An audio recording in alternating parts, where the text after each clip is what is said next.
Nilay, let's start with you. I loved this piece in The Verge because these two companies we've been talking about, Alphabet and Meta, they're based here in the Bay Area.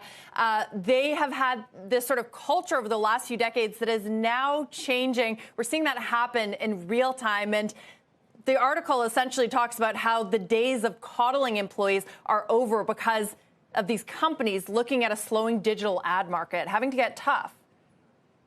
Yeah, and I think what we saw through the pandemic is these companies got really big. Meta in particular leaned really heavily into remote work. The employees are happy because the stock price was soaring. These companies seemed unstoppable.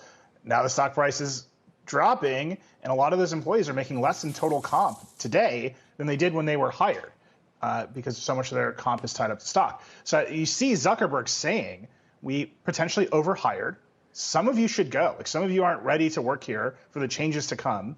And trying to manage the big pivot to the metaverse, which is where he wants to go, against his immediate challenges of Apple just hitting a button and slicing $10 billion off his revenue, and TikTok gaining so much ground that he's saying to his own employees, we're 18 months away from even having a line of sight to competing and overtaking TikTok.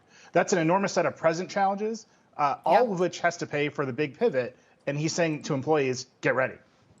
And he's got the Kardashians and Jenner coming after Instagram. Brent, when you look at Meta versus Alphabet, Alphabet has been so much more insulated from some of the changes over the last year, especially Apple privacy. It has those first-party cookies. But, of course, it is not immune to an economic slowdown in ad spend. Where are you looking, or what are you looking for from Alphabet tonight? Yeah, I think ultimately every ad name has been weak and everyone expects weakness. We're actually below the street in terms of growth. We're at 11%.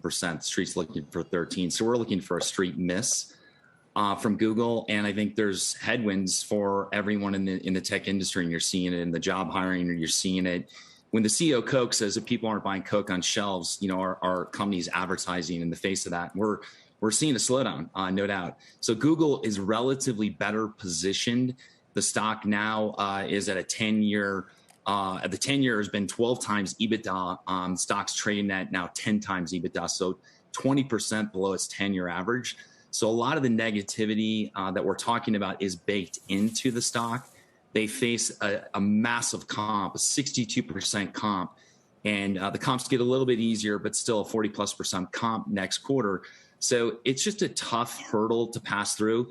You've seen Shopify layoff. You've seen the Walmart news. You've seen the CEO of Coke. I mean, there's a lot of headwinds that we're facing right now. So I think, you know, we're starting to see a little more demand on our desk at Jefferies in terms of long-only buy interest. But I'd say it's still not a lot of conviction, even while these stocks are trading at pretty big discounts.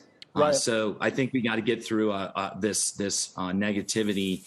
And I think, you know, we're still talking about the fall before investors are really going to have conviction on tech as they look at 23 numbers and not the next couple quarters.